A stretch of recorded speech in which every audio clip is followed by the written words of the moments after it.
खरगोश नरम और प्यारा खरगोश छलांगे मारता चलता जोश कान लंबे नरम सफेद फटक फटक करके तरफ से आई गाजर खाता स्लीपी खाए सबसे में ये जा छुप जाए धूप में बैठे फिर जमाए ले साए में जाकर नींद करे जंगल का ये प्यारा साथी सब बच्चों का दिल बहलाती ख्वाबों में आकर खेल दिखाए खुशी से सबके दिल भर जाए।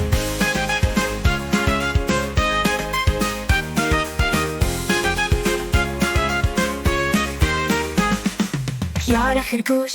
नैनो में प्यारा खरगोश छलांगे मारता चलता जोश कान लंबे नरम सफेद तक